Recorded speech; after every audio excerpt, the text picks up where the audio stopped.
আজকে করলার একটি রেসিপি আমি বানিয়ে দেখাবো। করলার দুপাশে এভাবে কেটে নিয়েছি, এবারে সিদ্ধ করে নেব। হালকা করে সিদ্ধ হয়ে গেছে, নামিয়ে নেব। এরপরে এই করলার বীজ সব এইভাবে বার করে নিতে হবে। দিয়ে বার করা হয়ে গেছে, এটাকে বেটে নেব।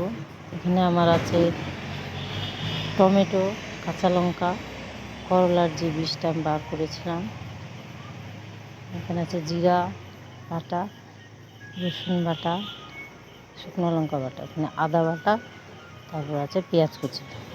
কড়াই বসিয়ে দিয়েছি, এবার পেঁয়াজটাকে ভাজে নেব। পেঁয়াজ ভাজা হয়ে গেছে, আর সমস্ত মশলা দিয়ে কষিয়ে নেব।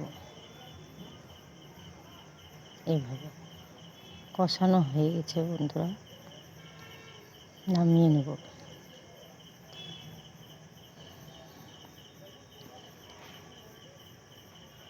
তারপরে এইভাবে করলার মধ্যে দিয়ে মশলার ফুটটা দেব আমি। দেখো এইভাবে সব আমার হয়ে গেছে, এখানে মশলা ঢোকানো। এরপরে ভাজা বসিয়ে দিলাম।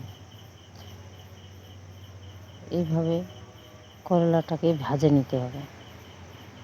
রেডি হয়ে গেছে বন্ধুরা।